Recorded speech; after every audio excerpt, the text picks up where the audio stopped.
जब आपको पता चल जाएगा ना कि किस तरह से जुपिटर यानी बृहस्पति आपकी किस्मत को संवारने का काम करते हैं, यानी इसका वर्किंग स्टाइल पता चल जाएगा, तो आप अपने जीवन के भाग्य विधाता खुद बन सकते हैं। जब आपको पता चल जाएगा कि किस तरह से शनि, राहु, केतु ये किस्मत में ब्लॉकेजेस लेके आते हैं, किस तरह से ये जीवन को एक मानो एक जगह पे खड़ा सा ही कर देते हैं, तो आप इस पेन के एरिया को पहचान के इसको भी सही कर पाओगे। और जब आपको ये पता चल जाएगा कि किस तरह से सूर्य और चंद्रमा जो हैं हमें भरपूर अपॉर्चुनिटीज देने का काम करते हैं, तो आप बिल्कुल अपने लाइफ को उसी तरह से ट्वीक करके उनसे कई तरह की अपॉर्चुनिटीज ले सकते हैं। और आज का वीडियो बड़ा गहन होने वाला है, क्योंकि मैं आज आपको एस्ट्रोलॉजी का एक बहुत नया पहलू बताने वाला हूं जो शायद आज से पहले डिस्कस नहीं हुआ होगा। नमस्ते, मेरा नाम है योगेश शर्मा, स्वागत है आपका happy life with Yogesh Sharma में। दोस्तों, इस वीडियो में आगे बढ़ने से पहले एक विनम्र निवेदन कि अगर अभी तक आपने अपने इस चैनल को सब्सक्राइब नहीं किया है तो कृपया सब्सक्राइब जरूर करिएगा और बेल बटन दबाना ना भूलिएगा।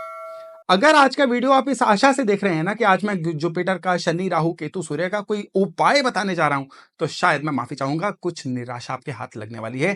क्योंकि आज उपायों से हटके एक बहुत ही उच्च लेवल के, बहुत ही गहन आज एक हमारी डिस्कशन होने वाली है। किस तरह से मैं बताता हूं। सबसे पहले तो एक चीज जान लीजिए कि हमारा जीवन जो है ना हमेशा तीन तल पे चलता है, जैसे रजस, सत्व, तमस। अब रजस, सत्व, तमस इन्हीं से बना है तामसिक भोजन, सात्विक भोजन या राजसी ठाट बाट। तो नॉर्मली इन शब्दों को लेके ना लोगों के मन में कुछ अलग सी मान्यताएं हैं। सात्विक को लेके लोग ये समझते हैं कि जो बिल्कुल इंसान पूजा पाठ में लगा रहता है वो सात्विक है। तामसिक को लेके लोगों के मन में एक अजीब सी अवधारणा बैठी हुई है कि जो पाप करता है वो तामसिक होता है, या जिसके ठाट बाट होते हैं वो राजसी होता है। रजस, सत्व और तमस की ये परिभाषाएं बिल्कुल ही गलत हैं, लेकिन मैं आपको रजस, सत्व और तमस के बारे में बता ही क्यों रहा हूं। वो इसलिए कि यही रजस, सत्व, तमस जो है ना, ये इन ग्रहों के साथ, नव ग्रहों के कार्य प्रणाली के साथ जुड़े हुए हैं। जब इनका ग्रहों से संबंध आप जान लोगे ना, आप एक बात तो पक्की मान के चलिए कि एस्ट्रोलॉजी का आपको वो पहलू पता चल जाएगा जो पहलू ज्यादातर लोगों को पता ही नहीं होता है। किस तरह से, मैं आपको बताता हूं। सबसे पहले तो रजस, सत्व और तमस की परिभाषा सुन लीजिए। आपको आधी से ज्यादा चीजें तो तभी समझ आ जाएंगी। उदाहरण से शुरू करता हूं। आप सपोज करिए एक माचिस की डिबिया है। अब माचिस की डिबिया क्या है? माचिस की डिबिया अपनी जगह पे पड़ी हुई है। ये माचिस की डिबिया आप मान के चलिए कि एक सोई हुई स्थिति में है और ये किसी के भी कुछ भी काम नहीं आ रही है। अब क्या मतलब है इसका? इसका मतलब ये है कि ये डॉर्मेंट स्टेट में है, स्लीपिंग स्टेट में है, ये सोई हुई है और ये तमस की स्टेट में है। तमस का मतलब होता है इनएक्टिव, हाइबरनेशन की स्टेट। कोई चीज जो है किसी के काम नहीं आ रही है, कोई चीज रेस्ट मोड में है, या कोई चीज अभी सोई हुई है, या कोई चीज इनएक्टिव है, वो तमस तत्व होता है।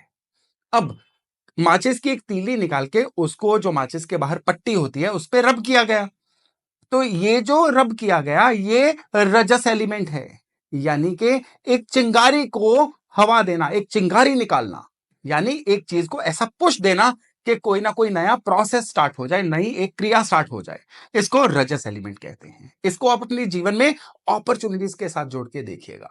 यानी जीवन में जब भी कोई चीज नई शुरू होती है, हमें नई अपॉर्चुनिटीज मिलती हैं, ये रजस तत्व होता है। और फिर अब ये तीली जलनी शुरू हो गई, ये सतत अब जल रही है जब तक ये तीली खत्म नहीं हो जाती। कि ये सत्व प्रक्रिया है। सत्व का मतलब है कि स्टेट ऑफ फ्लो, एक चीज जो है अपनी कॉन्टिन्यूटी में, एक सहज भाव में चल रही है। अब जीवन जो है, आप एक देखिए चीज के कोई भी चीज लगातार चलती नहीं रह सकती, एक समय पे तो खत्म होगी। यानी पहले जो चीज तमस थी, फिर रजस हुई, फिर वो सत्व में आई और फिर से वो तमस में आ जाएगी। तो इस तरह से एक साइकिल है जो चलता रहता है। कार खड़ी है, तमस है, उसको इग्निशन दिया, वो रजस हो गया। कार चलनी शुरू हो गई, वो सत्व हो गई। तो लाइफ का प्रोसेस ऐसे ही चलता रहता है। कोई इंसान लगातार कई दिन काम नहीं कर सकता है, उसको रात को सोना पड़ता है, तमस में जाना पड़ता है, तभी वो सत्व के लिए तैयार होता है। सुबह जब वेकअप अलार्म लगता है या उठता है इंसान, वो उसका रजस तत्व होता है। अब कई लोग हैं जिनकी लाइफ में ये तत्व जो है इम्बैलेंस होते हैं। आप कई लोग अपने आसपास देखे होंगे, वो कई तरह के काम शुरू करते हैं लेकिन उनका कोई काम चल ही नहीं पाता है। अब उनके जीवन में रजस तत्व जो है वो इम्बैलेंस हो रखा है। अब रजस तत्व इम्बैलेंस जो हो रखा है, ये सूर्य और चंद्रमा और किसी हद तक बुध और शुक्र ये भी इन्वॉल्व होते हैं। ये जब इनकी लाइफ में इम्बैलेंस होते हैं ना, तो रजस तत्व बहुत बुरी तरह से इम्बैलेंस होता है। अब ये लोग क्या कहते पाए जाते हैं, हम बहुत सारे काम शुरू तो कर लेते हैं लेकिन वो काम आगे नहीं बढ़ पाते, काम बंद हो जाते हैं, काम रुक जाते हैं, इसलिए हमें बार बार काम को बदलना पड़ता है। ये जो होता है, ये इनके रजस तत्व के इम्बैलेंस होने का नतीजा होता है। अब कई लोग हैं, काम शुरू तो कर लेते हैं, लेकिन वो काम जो है एक फ्लो में आगे नहीं बढ़ पाता है। काम में 10, 20, 30% तक आगे बढ़ते हैं, फिर ध्यान कहीं भटक जाता है या कोई ऐसी परिस्थितियां आ जाती हैं कि वो काम जो है उनका रुक जाता है। अब वो लोग जो हैं, उनका सत्व बहुत बुरी तरह से इम्बैलेंस है। यानी कि काम शुरू तो हो जाता है, लेकिन वो काम अपने फ्लो में नहीं आ पाता है। ये उनके जीवन में जुपिटर, जिसको मैं किस्मत का कारक बोलता हूं, सत्व एलिमेंट, ये खराब होता है। जब बर्थ चार्ट में जुपिटर खराब होगा ना, तो जीवन का सत्व एलिमेंट बहुत बुरी तरह से हिला हुआ होगा। ये जो एलिमेंट हिलेगा ना, तो अब इंसान जो है कभी भी किसी काम को ढंग से कंप्लीट नहीं कर पाएगा, काम में क्वालिटी नहीं ला पाएगा, या वो काम किसी ऐसे लेवल का नहीं कर पाएगा कि जगत उसके बदले में उसको धन दे या सफलता दे या नाम दे। तो जुपिटर जो है, अब देखिए किसी के पास सफलता नहीं है, धन नहीं है, नाम नहीं है, तो किस्मत की परिभाषा में इसकी बहुत बड़ी ब्रैकेट होती है। तभी जुपिटर को किस्मत का कारक बोला गया है। अब तमस, तमस एलिमेंट जब जीवन में बहुत ज्यादा एक्टिव होता है ना, इंसान काम करना चाहता ही नहीं है, आलसी बन जाता है, प्रोक्रास्टिनेटर बन जाता है, चीजों को अगले दिन पे टालता है। ये होता है जब उस इंसान का तमस एलिमेंट जो है बहुत बिगड़ा हुआ हो। अब तमस एलिमेंट बिगड़ेगा तो वो इंसान जो है बहाने ढूंढेगा। वो कहेगा आपको क्या पता, आप मेरी जगह पे होके सोचो, बातें करना आसान है, काम करना मुश्किल है, काम होता ही नहीं है। कहते हैं ना काम करने के 36 बहाने और करने की एक रेसिपी। तो जिन्होंने नहीं करना होता है, उनके पास बड़ी एक्सक्यूजेज होती हैं और ऐसे ऐसे बहाने होते हैं कि आप एक पल के लिए मान भी जाते हो कि शायद ये सही ही कह रहे होंगे, जो गलत बात होती है।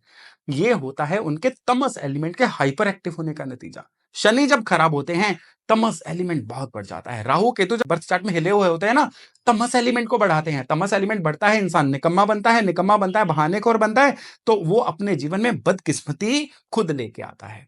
अब अपने आसपास जरा नजर दौड़ा के देखिए।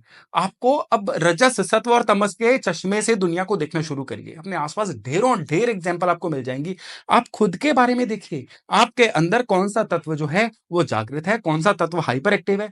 कई लोगों का सत्व बहुत ज्यादा एक्टिव हुआ होता है, वो वर्कहोलिक हो जाते हैं, वो काम ही करते रहते हैं, वो ब्रेक ही नहीं लेते हैं, और उसकी वजह से ब्रेक डाउन होने शुरू हो जाते हैं। कभी सेहत खराब होती है, कभी फैमिली मैटर्स खराब होने शुरू हो जाते हैं, कभी उनका पर्सनल जो सर्कल है वो खराब होना शुरू हो जाता है। ये सत्व के एक्सेस होने की वजह से होता है। तो सारे एलिमेंट बैलेंस होने चाहिए। रेस्ट भी जरूरी है, काम भी जरूरी है, और सही समय पे सही स्पार्क देके सही अपॉर्चुनिटीज आके किसी काम का शुरू होना भी जरूरी है।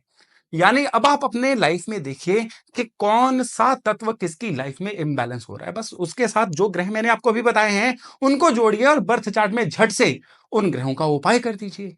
अब आप देखेंगे कि झट से आपकी वो समस्या दूर होनी शुरू हो गई है।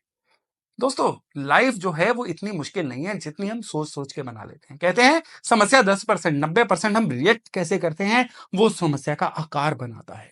तो आप कैसे रिएक्ट करते हैं, अगर आज के बाद आप रजस, सत्व, तमस और इससे जुड़े ग्रहों का आप वर्किंग को पहचान लेंगे ना, तो कोई भी समस्या ना टिक पाएगी, ना आपके जीवन को खराब कर पाएगी। मैं आशा करता हूं कि आज की जानकारी आपके लिए बहुत ही इंपॉर्टेंट और एक आपका पर्सपेक्टिव चेंज करने वाली जानकारी रही होगी। तो चलिए, आज का वीडियो यहीं तक। बहुत जल्द हम मिल रहे हैं नए टॉपिक, नए विषय के साथ। तब तक अपना खूब ध्यान रखिएगा। नमस्कार।